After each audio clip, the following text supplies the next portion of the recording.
Voici ton plan pour réussir l'année 2023 en 4 étapes. Première étape, prends soin de ta santé mentale. Il y a une phrase qu'on entend beaucoup qui est « tout seul on va plus vite, ensemble on va plus loin ». Et moi de mon côté j'ai trouvé une petite variante spéciale santé mentale qui dit « sans santé mentale on peut avoir le sentiment d'aller plus vite, mais on n'ira pas bien loin ». Alors j'ai recherché la définition officielle de la santé mentale et c'est celle-ci.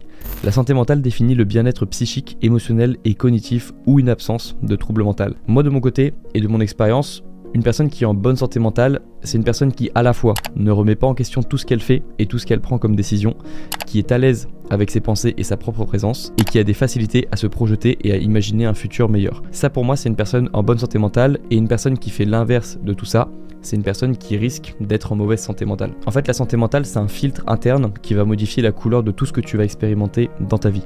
Et il peut t'arriver des choses exceptionnelles dans ta vie ou des choses très positives, si ici ça ne va pas bien, tu vas vivre mal ces événements et tu vas te demander pourquoi est-ce que tu vis mal ces événements alors que ce sont des événements positifs. Et c'est pour cette raison qu'en 2023, la première étape pour réussir ton année, c'est de prendre soin de ta santé mentale. Maintenant la question c'est comment est-ce qu'on fait pour le faire? En prenant soin de ses besoins primaires. La deuxième étape du plan pour réussir l'année 2023, c'est de prendre soin de ses besoins primaires. En voici quelques exemples. Le besoin de lumière du jour, le besoin d'intimité, le besoin de reconnaissance, le besoin de sécurité, le besoin de sens et également le besoin de gratitude, d'être content des choses que l'on a. Et ça c'est un travail extrêmement important à faire pour sa santé mentale. Quand je parle des besoins primaires, je pense également à la pyramide de Maslow que l'on a étudiée au lycée avec les 5 besoins fondamentaux de l'être humain, en partant des besoins physiologiques et en arrivant aux besoins plus de reconnaissance, les besoins d'estime, qui sont des besoins importants à satisfaire et qui font partie du plan en fait. Et ça c'est un point extrêmement important de cette vidéo parce que selon moi, on devrait tous ici tendre à satisfaire tous ces besoins fondamentaux. Parce que c'est même pas juste un accomplissement d'une vie, c'est censé être un prérequis, c'est-à-dire des besoins que l'on doit satisfaire quasiment tous les jours. Sauf qu'aujourd'hui, beaucoup d'entre nous sont privés à la fois d'intimité, à la fois de sécurité, à la fois de reconnaissance, à la fois de sens, et pour la plupart d'entre nous, on n'est même pas formé à prendre soin de nos besoins primaires. On ne connaît même pas le sens du mot rythme circadien, on ne prend pas la lumière du jour le matin, on ne tamise pas la lumière chez nous le soir, on ne sait pas forcément quels aliments manger pour bien s'alimenter et donner les bons nutriments à notre corps. Tout ça, on ne sait pas le faire alors que c'est censé être un prérequis pour ensuite vivre une bonne vie. La seule chose que je vous demande de faire, c'est d'être conscient de ça. C'est aussi pour ça que je voulais vous en parler en début de vidéo, c'est de comprendre que vous n'êtes pas forcément quelqu'un de déprimé aujourd'hui, vous êtes sûrement quelqu'un qui ne répond pas à ses besoins primaires d'être humain.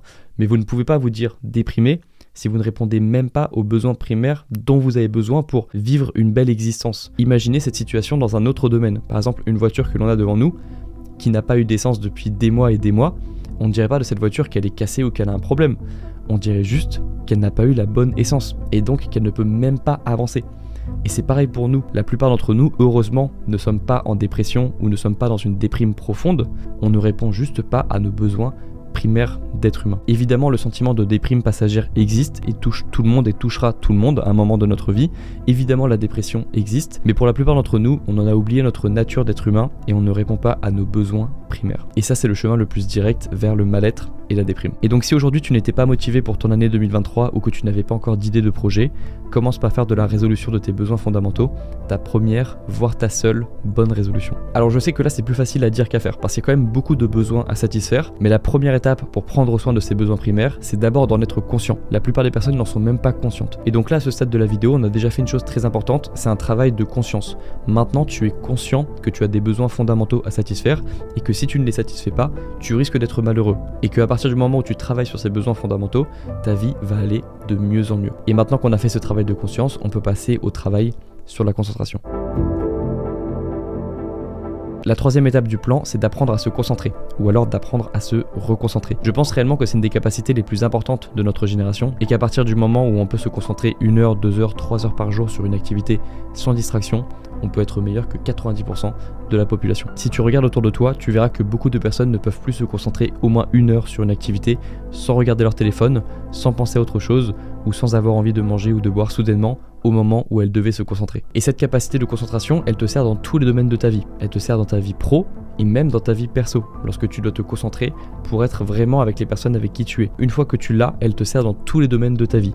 Et par exemple, si on revient aux besoins primaires que l'on a vu précédemment, tu as souvent besoin de 2 choses pour accomplir tes besoins primaires. Tu as besoin d'informations, de savoir comment faire, dans quelle direction aller, et ensuite d'action et d'intention, de rajouter des intentions dans ta journée pour aller vers l'accomplissement de ce besoin primaire. Et la capacité de concentration, c'est le pont qu'il y a entre l'information et l'action. C'est ce qui va te permettre d'appliquer les connaissances que tu avais apprises avant, et c'est pour cette raison que la capacité de concentration, c'est une des compétences les plus importantes du 21e siècle, à une époque où il y a énormément d'informations, mais beaucoup moins d'action. Alors moi de mon côté j'ai développé quelques stratégies. La première c'est d'avoir un casque à réduction de bruit comme celui-ci qui est le Bose QC45. C'est un objet qui m'aide beaucoup parce que j'ai un esprit assez bruyant et le fait de me couper du bruit du monde extérieur ou de rajouter un bruit blanc, j'ai l'impression que ça m'aide à avoir moins de pensées en tête et à me concentrer sur l'action que je suis en train de faire. Et la deuxième stratégie que j'ai, c'est simplement d'utiliser un vieux bloc-notes lorsque je travaille qui est à côté de moi sur mon bureau et sur lequel j'écris les pensées qui viennent m'interrompre pour mettre ces pensées sur écrit plutôt que de les garder en tête et de me laisser distraire par ces pensées. Mais je sais d'avance lorsque je vais commencer à faire un travail important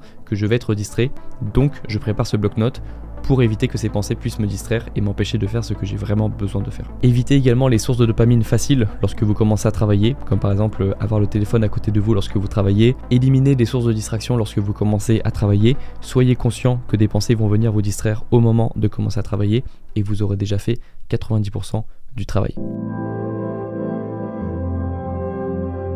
La quatrième et dernière étape, c'est de se créer une vision pour l'année 2023. Cette partie du plan, elle est inspirée d'une citation de Sénèque qui disait quelque chose comme « Pour la personne qui ne sait pas où elle va, aucun vent n'est favorable ». Ce que je t'invite à faire à partir d'aujourd'hui, c'est d'avoir à la fois une vision et une anti-vision. L'idéal, ce serait qu'aujourd'hui, tu aies une vision de quelque chose que tu aimerais célébrer le 31 décembre 2023 et une vision de quelque chose que tu n'as pas envie de voir se réaliser à la fin de l'année et que tu veux absolument éviter. Cette vision, elle est vraiment importante parce que sinon, tout ce qu'on a fait avant n'a pas vraiment de sens. Parce que c'est bien d'avoir une capacité de concentration, c'est bien d'avoir des besoins fondamentaux à accomplir, mais si on n'a pas une vision pour rendre tout ça concret et pour avoir une direction vers laquelle aller, ça n'a pas trop d'intérêt. Et d'ailleurs, si tu n'as pas aujourd'hui de vision très précise de ce que tu as envie de faire, accomplir tes besoins primaires, ça peut être ça, ta vision. Tu peux le voir un petit peu comme un jeu vidéo où tu vas avoir des besoins à accomplir et travailler sur chacun de ces besoins un par un et à la fin de l'année, espérer avoir coché toutes les cases et avoir passé une année à satisfaire tes besoins fondamentaux comme les besoins d'estime, de reconnaissance, d'être en bonne santé mentale et physique,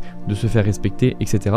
Il y a plein de choses à apprendre et à dire sur chacun de ces besoins, mais c'est à toi d'aller chercher l'information dans des livres, dans des podcasts, dans des vidéos comme celle-ci par exemple. Et pour chacun de ces besoins, il y a des informations à apprendre, des connaissances à avoir, des vérités contre-intuitives à connaître et ensuite un travail à faire d'action, faire des choses que tu ne faisais pas avant ou d'arrêter de faire des choses que tu faisais avant que tu ne vas plus te permettre de faire ensuite pour évoluer.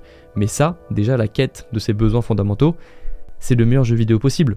C'est la vraie vie transformée en jeu vidéo. Et évidemment, ce que je te conseille pour mettre toutes les chances de ton côté, c'est de commencer à appliquer ce plan dès aujourd'hui. Et si tu veux le faire, voici quelques actions bonus pour commencer à trouver quelque chose à faire de tes journées. Commander un premier livre à lire, méditer, écrire, prendre des photos souvenirs, aller à la salle de sport, se doucher, prendre soin de soi, se créer une tribu de personnes qui vont dans la même direction que soi, avoir des challenges, faire une chose que l'on va faire chaque jour, étudier le stoïcisme, travailler sur ses traumatismes, et essayer de soit les comprendre, soit les accepter, aider les autres, ou donner le sourire aux autres. Je vous mettrai également en description de vidéo des ressources complémentaires comme un tracker d'habitude qui vous permettra de mesurer vos progrès parce que tout ce qui se mesure s'améliore et qui vous permettra de réellement mettre en place des actions qui pourront vous permettre de passer la meilleure année 2023 possible. Et c'est tout ce que je vous souhaite en faisant cette vidéo. J'espère que cette vidéo vous a plu, j'espère qu'elle vous donnera quelques pistes pour passer la meilleure année possible et que vous pourrez mettre en place ce plan que je vais mettre en place moi-même de mon côté pour réussir la meilleure année possible et espérer en faire une année mémorable. On se retrouve nous dans quelques jours dans la prochaine vidéo YouTube. Bon courage dans vos projets, prenez soin de vous et à très bientôt. Ciao.